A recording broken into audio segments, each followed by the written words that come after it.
Hey everybody, this is Captain Frugal reporting for duty, giving you my weekly comic book review. So sit back and enjoy. Captain Frugal, telling the truth. Strumming chords, uncovering groove. Comic panels, game reviews. Rocking riffs and six-string blues.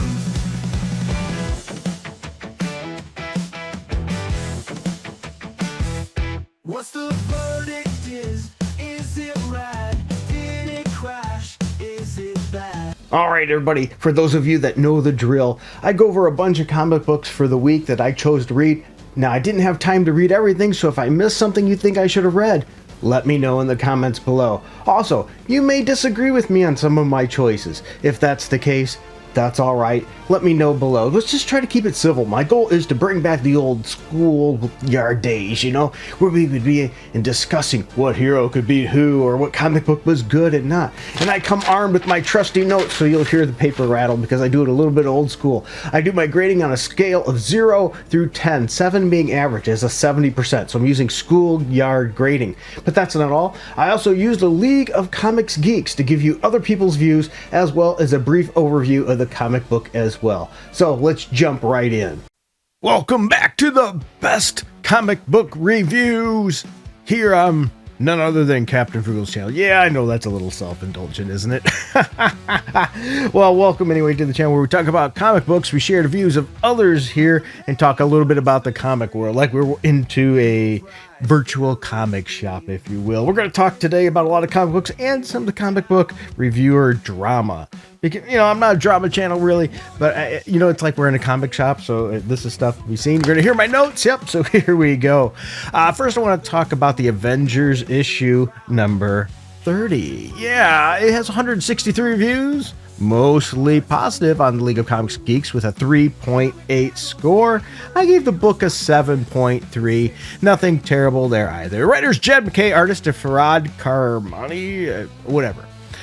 So jumping right in there, Marvel Zombies we have in this issue. Yep, so they're using some Marvel Zombies to try to get attention. What they're doing is they're linking this back to Secret Wars. The Avengers hunt for this missing moment in this storyline, and it takes them to, well, the Secret Wars land, if you will, and there's Marvel Zombies on there, and they're going to get attacked. So it's interesting if you like zombies, but I think it might have overplayed it a little bit. So the Avengers leave, and when they do leave, they leave the X-Men to babysit the Era 616. It's decent art in this issue. The Avengers, as I said, go to Battle World, and it's filled with some of these zombies on their trip to get the Grail, if you will. But they were too late. Yep, the evil doer already gets the Grail, and the Avengers are outmatched. But yes, Hyperion comes to help save the day. You heard me right, Hyperion. So that's interesting. It's a decent issue. It could use more action. The art is okay. The cover is decent. Not bad. I think it's pretty good to get your attention, especially if you're a Marvel Zombies fan. Though there is only so much zombies action here, maybe it'll continue more in the next issue. Now, one of the things about this channel, by the way, and I say best comic book reviews, and I said that jokingly, is my goal is to give a general overview of the comic, my thoughts, as well as potentially some other people's thoughts, while not spoiling the issue. So, but not spoiling the issue, I want to let you know that last page reveals who the real enemy is in this particular storyline. Overall, I'm looking at the reviews on League of Comics Geeks, and it is a little bit varying. There is a 2.5 star review here, a little lower than normal, and it says the reveal was always a possibility right from the start. But I feel like this is the lamest possibility identity he could have had. So I don't want to get there, but they do mention it took 30 issues to get here. And they have a point. It is pretty drawn out. But let's counter that with a high 5-star review. Really good issue. The zombies art really slaps, and the ending with the reveal was unexpected to me. So this person didn't see it coming. The X-Men part was one of my favorites, and it's really nice to see such a good relationship with the two teams. Yeah, they did get along well, didn't they? So speaking of relationships, not everybody is getting along well, especially in the YouTube verse of reviews. And in particular, I'm talking about over Batman #1. Yes, the current Batman series with Hush 2 is still going. It's just they're behind. And so they started this, they're already launched this new #1. And I'm going to talk about the issue and some of the YouTuber drama behind it. Once again, it's because we're like in a comic shop here. Anyway, Batman #1, 3,067 ratings with a 4.4 score. That tells you a lot of people purchased this comic book. I gave the book a 7.4. I don't think it's a bad book. Writers Matt Fraction, artist is George Jimenez. Anyway, with that said, we have a bold new era of Batman starting here. A new day dawns for the Dark Knight. Yep, that's what we get. We get Matt Fraction here. He joins forces with artist George Jimenez. And some people really love his art. I'm take it or leave it. So we get this new storyline here. We have Vandal Savage. He is the commissioner. So they're taking over from some of the previous storylines here. And he has a new urban combat squad, if you will.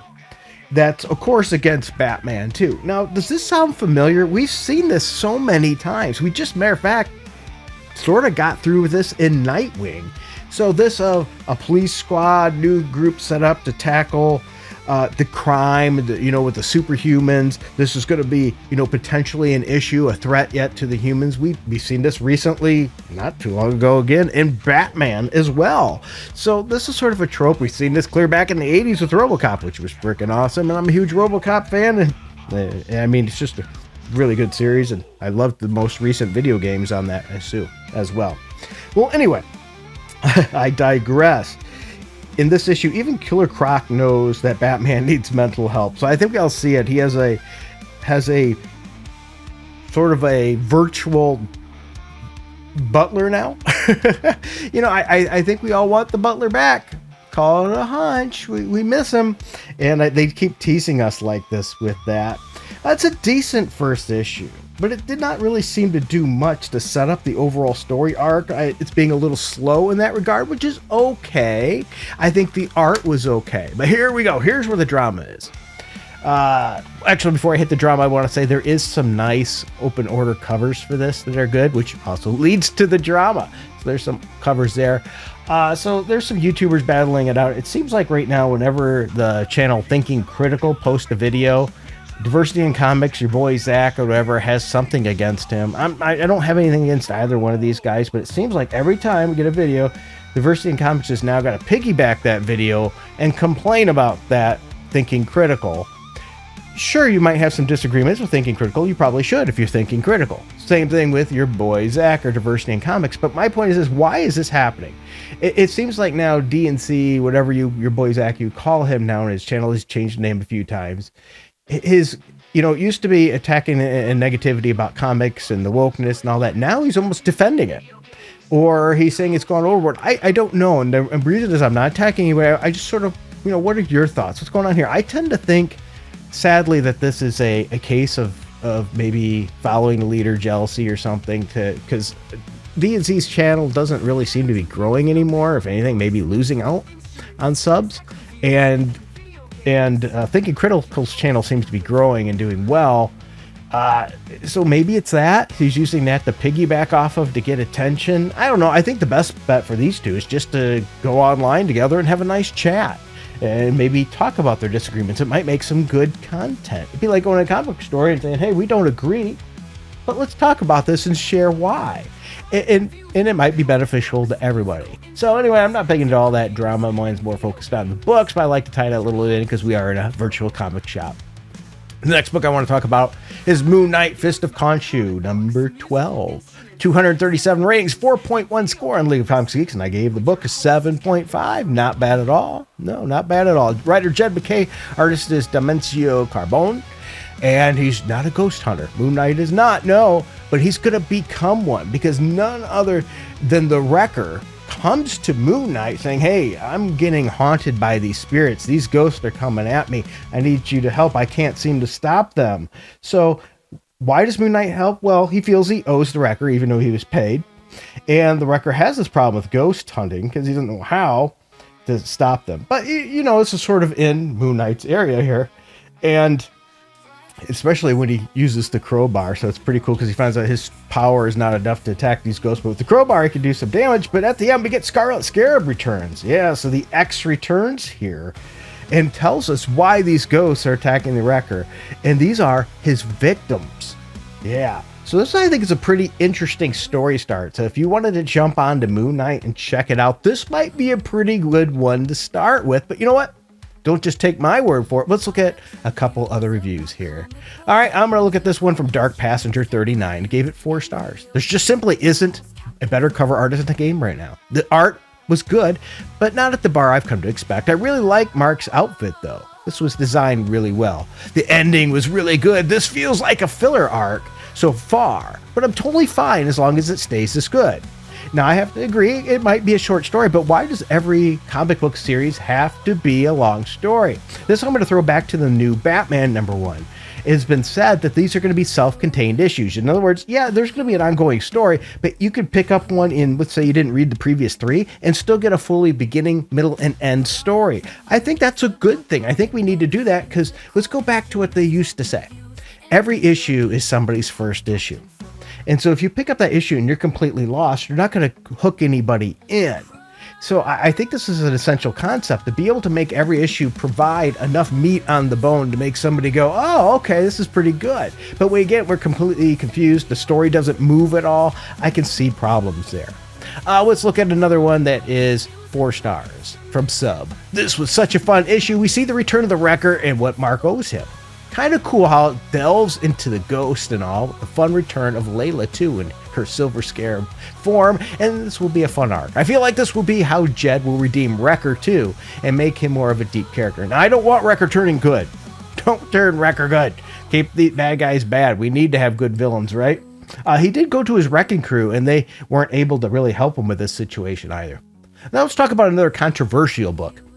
And that is The Amazing Spider-Man, issue number 11. 455 ratings, 3.8 score from League of Comics Geeks, and I gave the book a 7.2. Now, the reason I say is this book has been on a downward trend. I think it's actually on an upward tick here. Okay? It's not saying it's my favorite kind of Spider-Man book. Don't get me wrong, but I do think it's on an upward tick.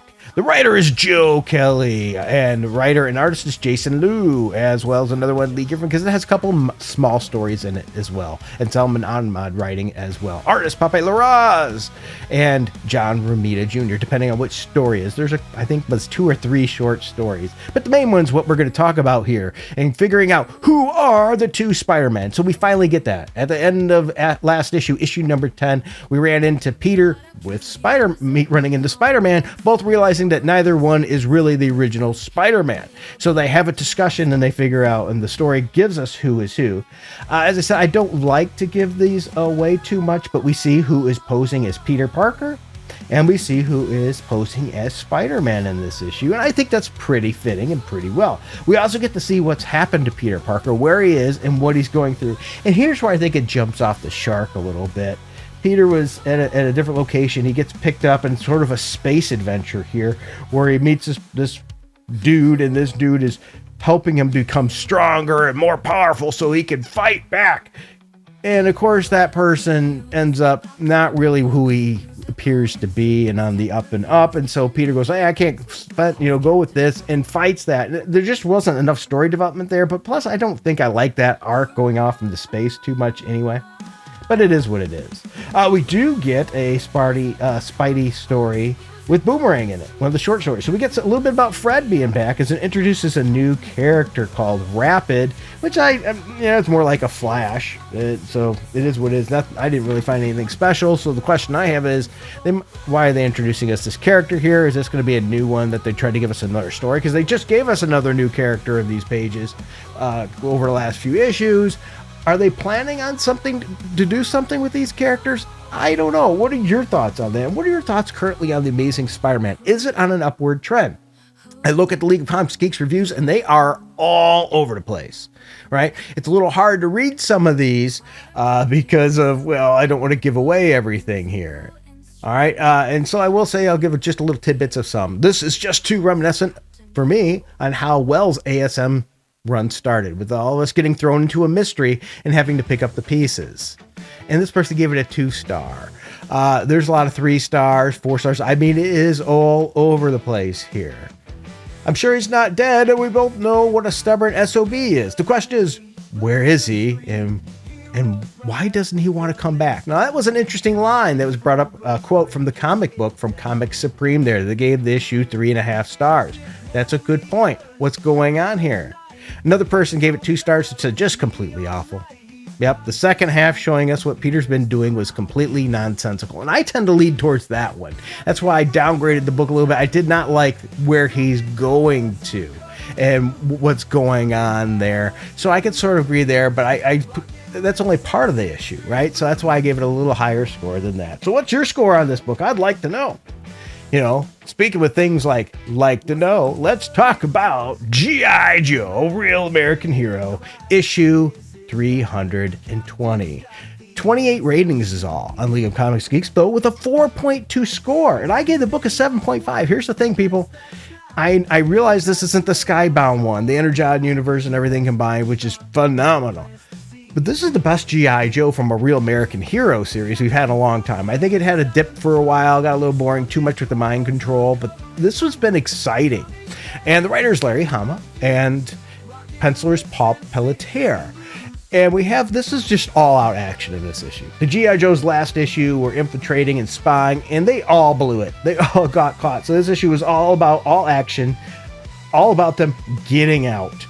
We got action in the ground, we get action in the water, and we get action in the air in this issue. Yeah, the Joes are on the run with Cobra on their trail. Really, this is just a fast-paced, fun issue. I wish more people are getting it, but there is one other person that did review it, actually a little bit, and they give it a 3-star review. Still dinging it, but it's a little bit chaotic, isn't it? LOL. I've been reading for 20 years, but a few new and different villains would be welcome. But it seems that this isn't happening ever. Okay, I don't think we always need a new character. G.I. Joe's got a ton of them already, but I can see why they gave it a 3. It's not a whole lot of really story depth here. It was just all action. But you know what? We've had infiltration and all that. Sometimes you just need an all action issue where everybody's just kicking each other's butts. Next book I want to talk about is Silverhawks number 7. There is no score or anything on League of Comics Geeks, which is sad. I give the book a 7.2. There's just not many people picking up this book. I will be surprised if this goes past 12 issues. Its writers Ed Brisson, artist is George Comandes, and I think that's one of the problems right there. Silverhawks is a property where it should have fantastic art.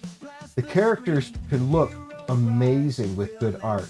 I mean, think about Silver Surfer, like that kind of thing. But this book just doesn't have it. They continue, Silverhawks continue in this issue to search for Monstar, and things continue to escalate. We have they get offered help from this character, but there's the question: why? Why is he giving us all this information? Is this too good to be true? And that's some argument here. It still hasn't been revealed yet. I think this is an interesting story and a good book and a good cast of characters. It's a shame, though, that the art isn't that great. It does have some alternate covers that look pretty good that might, pull people in. It has some that aren't so great, too. But I fear that when you go and flip through the book, well, there's just... the art isn't there to hold you. I think a book, especially when it's something that needs to be, tested a little bit by people, you need to put your best on there. And so I really will be surprised if this book continues long, which is a shame because I think it's an interesting story that could go if they had time and a lot of good directions. Now let's talk about the JSA. JSA number 11, 169 ratings, 3.8 score. And, I forgot to score this book. I look at my notes here. I enjoyed it. I did. I'd say I probably gave the book a 7.8. There, that's what I'll go with. The book does get a mostly positive score. I give it 7.8. Writers Jeff Lemire, artist is Diego or the whatever.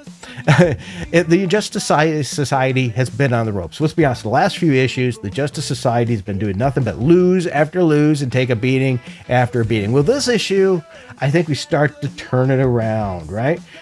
First of all, Ruby put the Justice Society in big trouble because she turned on them for good reasons. It's going to be because of family and things like that.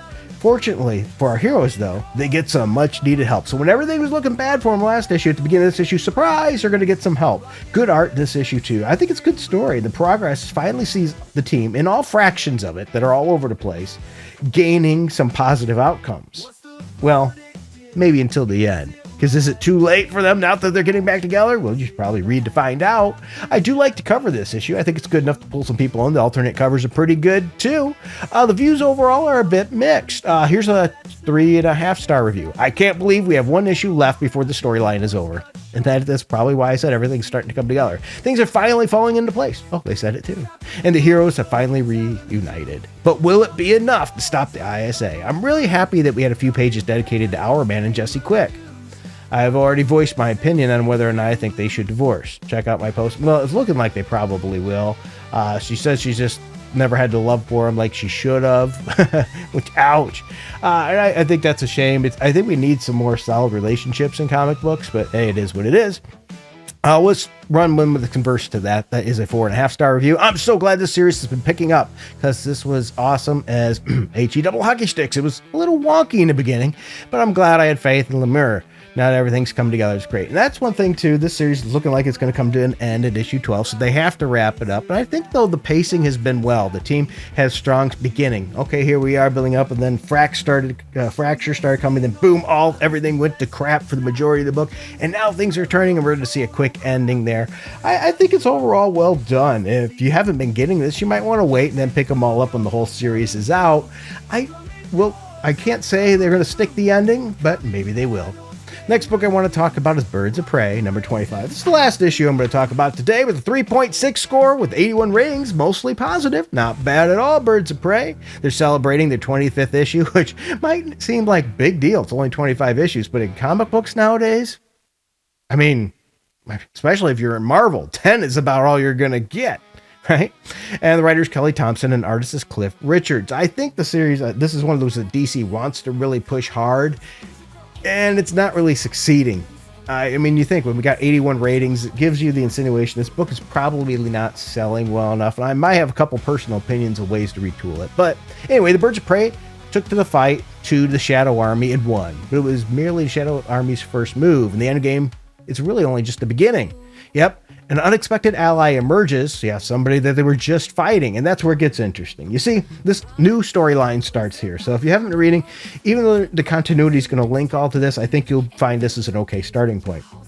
This book has two artists, leaving the art a bit mixed. I like the first artist's work better than the second artist. I think it's a little messy. The birds are faced with a choice in this issue to help their recent foe, even though they really don't think they can trust her. And so that creates some good interesting banter between the group, especially with Barda. Who doesn't like Barda in this series? Barda's written well. She's just tough and doesn't give a crap, and I think we all like that. There's some good story progression here. So if you were wanting to check out Birds of Prey but didn't want to jump into a middle of a storyline, this is probably a good start for you. Now let me talk about some other things. The covers, there is some good open order covers. There's a good one with Black Canary, a great one with Barda. So anyway, here's the thing. I think this book could do a lot better. The story has been okay, maybe a little overconvoluted at times.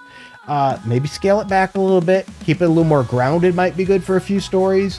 And then up the artwork. The artwork is where it loses out. I'm sorry, people want to see these characters. They want to see them drawn good. I mean, you have some characters that can look really cool, like Black Canary. Could look really cool if drawn well. Barda, Batgirl, all these. So let's not waste it with blocky, art that just really doesn't accentuate the characters here.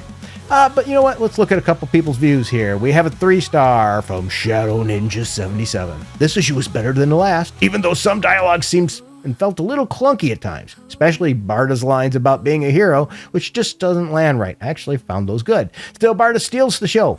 I agree with you, Shadow Ninja, owning every panel she's in. Yep, but the ending did drag on for me, feeling unnecessary, and the action scenes before felt too short. Now, there's the thing, too, I agree. We've seen a lot of the banter between them. We could have done with more action in this one. Let's see here. Here's another one. This one, though, is a 4.5-star review. Big Barda as a demon woman is what basically a new design for her iconic bikini. Sign me up. So they liked how she was drawn and all that. Yeah, she was drawn really well in that issue, in those panels too as well. It's not ending at 25. Rejoice. Yeah, I get that. As I said, surprise, the series is actually continuing. Another thought here. Comment. Why do I get an awful feeling this run is wrapping up? Yeah, I get that. Yeah. And that makes sense. 4-star review. This issue was fun. Nice to see the Birds of Prey out and about in the community. So as you see, mostly it's pretty mid to positive. So I think with a little bit, maybe additional work and retooling, this could go from something that's okay to something really, really good. But what are your thoughts, everybody? I'm going a little long. I don't want to. I think we shared a lot in the comic book shop today. If you don't mind, like, subscribe, hit that notification bell. Really help out that channel. Share your thoughts and views down below. Remember, this is not attack on D and C, your boy Zach, or Thinking Critical or anything of that nature. Okay, my thoughts were just to talk about, hey, this is what's going on in the comic book world. So there we go. The best comic book review of the week here. I hope you thought so. If not, maybe even tell me some ways I can improve. Until next time, everybody, keep it frugal.